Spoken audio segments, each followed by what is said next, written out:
제목 선포하겠습니다. 우리에게 하나님의 영광이 있습니다. 네. 오늘 본문 말씀 고린도전서 3장 16절 같이 읽겠습니다. 너희는 너희가 성령이 너희 안에 계시는 것을 알지 못하느냐. 구약시대에 하나님의 집은 실제 물질적인 건물이었습니다. 처음에는 단지 천막과 같은 성막이었고 이후에 하나님의 집은 솔로몬의 성전이라 불렸습니다. 왜냐하면 솔로몬이 지었기 때문입니다. 네. 그리고 유대인들은 그곳에서 하나님을 배웠습니다. 30세 이상의 모든 유대인 남자들은 최소 1년에 한 번 예루살렘 성전에 와야만 했습니다. 당시에 셰카이나 영광이라고 불렸던 하나님의 임재는 지성소에 숨겨져 있었습니다. 주님의 영광이 전체 회중 앞에 나타날 때면 그들은 그것을 보았습니다. 유대사학자 플레비우스 요세푸스에 따르면 지성소를 가렸던 휘장은 너비 40피트 약 12m, 높이 20피트에 두께가 4인치 약 10cm였다고 합니다. 그러나 예수께서 갈보리 언덕에서 돌아가셨을 때 모든 것이 바뀌었습니다. 누군가 20피트 높이의 공중에서 그 휘장을 잡고 위에서부터 아래로 두 갈래로 찢었습니다. 하나님께서는 사람이 지은 성전의 지성소에서 나오셨습니다. 이제 그분은 우리 각자 안에 거하십니다. 우리 각자가 성령의 전입니다.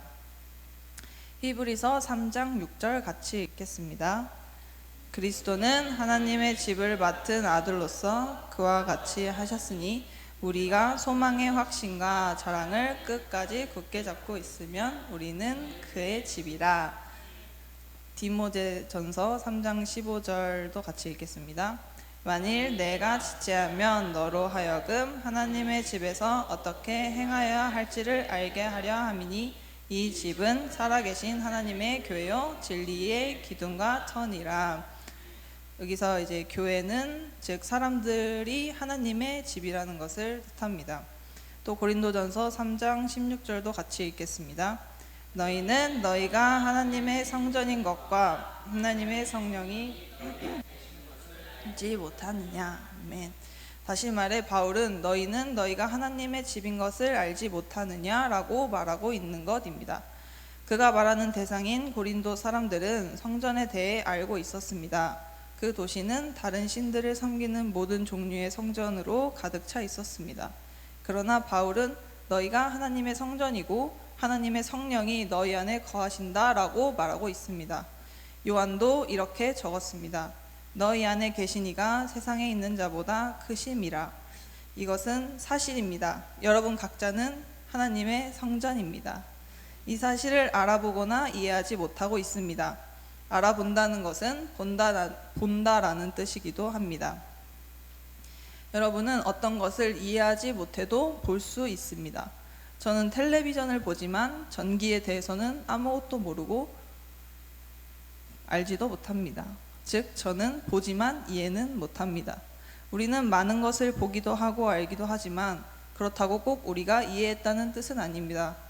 그러나 우리는 볼 뿐 아니라 이해해야만 합니다. 고린도전서 3장 16절을 확대 번역 성경으로 봅시다. 여러분이 하나님의 성전인 것과 하나님의 영이 당신 안에 있는 집에 계시기 위해 당신 안에 영원한 거처를 삼으신 것을 알지도 이해하지도 못합니까? 그분의 성소라는 부분에 주목해 보겠습니다. 이 고린도 교회 신자들의 몸은 하나님의 성전 또는 하나님의 집, 즉 그분의 성소였습니다. 우리가 예배당을 성소라고 부르는 것은 하나님께 드려진 건물이라는 관점에서 비롯된 것 같지만 바울이 말하는 관점에서 보면 그것은 하나님의 성소가 아닙니다. 고린도 교회 전체가 하나님의 성전이자 하나님의 성소였으며 그리고 하나님의 영이 당신 안에 있는 집에 계시기 위해 당신 안에 영원한 거처를 삼으십니다. 우리는 이것을 볼 뿐 아니라 이해해야 합니다. 여러분, 교회 전체는 어디에 있는 교회든지 그리스도의 성전이며 그분의 성소입니다. 그리고 또한 확대 번역 성경이 말하는 바와 같이 하나님의 영이 당신 안에 있는 집에 계시기 위해 당신 안에 영원한 거처를 삼으셨습니다. 우리는 구약이 우리에게 모형과 그림자를 보여준다는 것과 솔로몬의 성전이 신자들 몸이라는 이 영적인 집의 모형이라는 것을 압니다. 우리는 또한 하나님, 즉 성령님의 영광이 그리스도의 몸의 모형인 솔로몬의 성전에 들어와 가득 찬 것도 보았습니다. 우리는 우리 각자가 성령 충만한 것에 대해 이야기하고 마땅히 그래야 합니다. 그러나 하나님께 감사하게도 그리스도의 몸 전체가 하나님의 영광으로 충만할 수 있습니다. 바울이 로마서 6장 4절에서 부활에 대해 말하는 것에 주목해 보겠습니다. 이는 아버지의 영광으로 말미암아 그리스도를 죽은 자 가운데서 살리심과 같이 구약에 나타났던 것과 동일한 영광이 그리스도를 죽은 자 가운데서 살리셨습니다. 다른 번역은 하나님의 영광이 나타남으로 말미암아 예수께서 살아나셨다고 말합니다. 이는 구약 전반에 걸쳐 성전에 나타났던 그 나타남, 하나님의 영광의 나타남입니다. 하나님의 영광의 나타남은 곧 하나님의 성령의 나타남입니다. 로마서 8장 11절에서 바울은 이렇게 적습니다. 예수를 죽은 자 가운데서 살리신 이의 영이 너희 안에 거하시면 그리스도 예수를 죽은 자 가운데서 살리신 이가 너희 안에 거하시는 그의 영으로 말미암아 너희 죽을 몸도 살리시리라. 우리는 성령께서 당신 안에서 무엇을 하실지, 즉 그분이 당신에게 개인적으로 어떤 의미가 되시는지에 대해 이야기하는 것이며 이것은 아주 중요합니다. 성령님은 여러분 전체 안에 거하시면서 자신의 임재를 나타내기 원하십니다. 성령님께서는 성령의 은사들을 통해 다양한 방법으로 자신을 나타내신다는 것을 알고 있습니다. 그러나 베드로가 너희도 산 돌같이 신령한 집으로 세워지고 예수 그리스도로 말미암아 하나님이 기쁘게 받으실 신령한 제사를 드릴 거룩한 제사장이 될지니라 라는 말씀에서 말한 신령한 집에서도 성령님은 또 다른 방법으로 자신을 나타낼 수 있지 않겠습니까? 솔로몬의 성전, 즉 물질적인 건물은 죽은 돌로 세워졌습니다. 그러나 우리 믿는 자들은 산돌이라 불립니다. 구약시대에 제사장이 있었지만 베드로는 이제 믿는 자들을 거룩한 제사장이라고 일컫습니다. 구약시대 백성들이 솔로몬의 성전을 헌납했을 때 어떤 일이 일어났는지 봅시다. 역대하 5장 13절 14절 같이 읽겠습니다. 나팔 부는 자와 노래하는 자들이 제이 소리내어 여호와를 찬송하며 감사하는데 나팔 불고 재금치고 모든 악기를 울리며 소리를 높여 여호와를 찬송하여 이르되 선하시도다 그의 자비하심이 영원히 있도다. 아멘.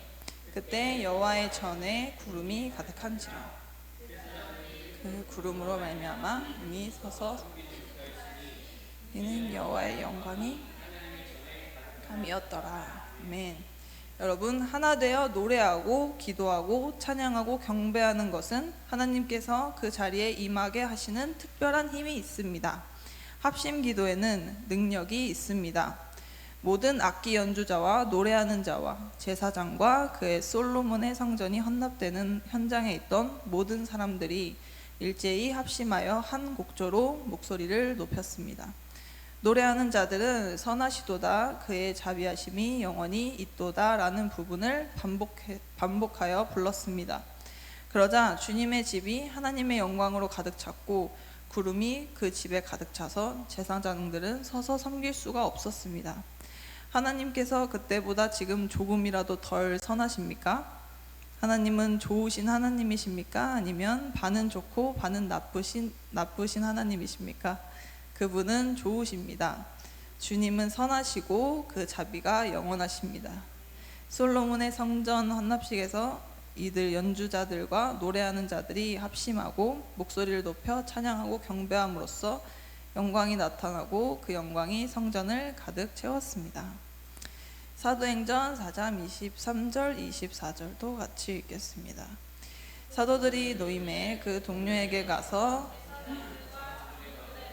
다 알리니 그들 한 마음으로 하나님께 소리를 높여 이르되 대주제여 천지와 바다와 그 가운데 만물을 지으신 이시오. 아멘. 이 믿는 동료들이 그들의 상황을 한탄하거나 뭔가 달라고 구하지 않았음을 보십시오. 그들은 주시옵소서라는 말로 기도하지 않았습니다.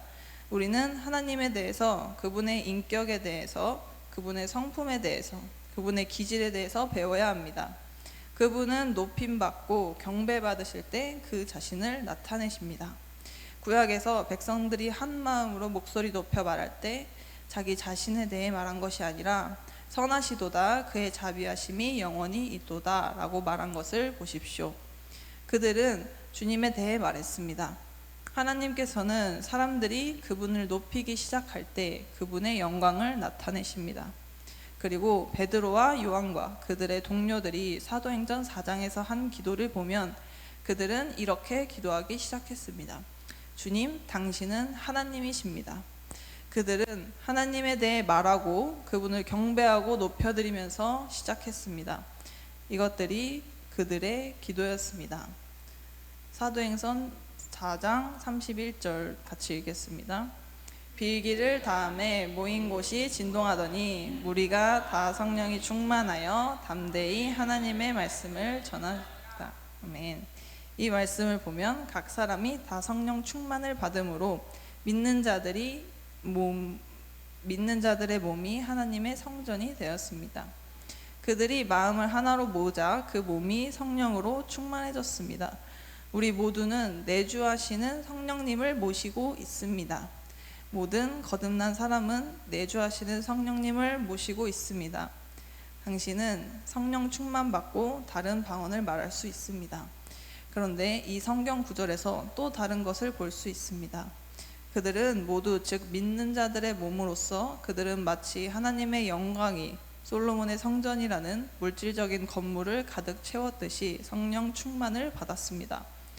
보셨습니까? 이 영적인 집은 믿는 자들의 몸으로 만들어졌고 성령님께서 그 집을 채우셨습니다. 그들은 모두 충만해졌습니다.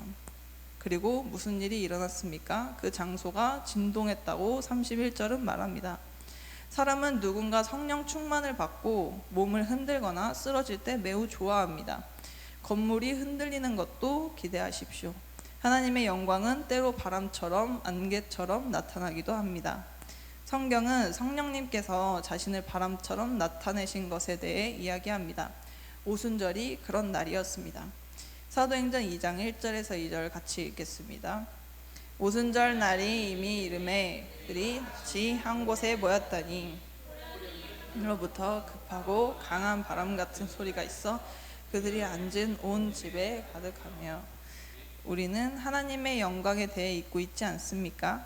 성령의 그 나타남에 대해 잊고 있지 않습니까? 안 됩니다. 우리는 잊어버리기를 거부합니다. 우리에게 영광이 있습니다. 아멘.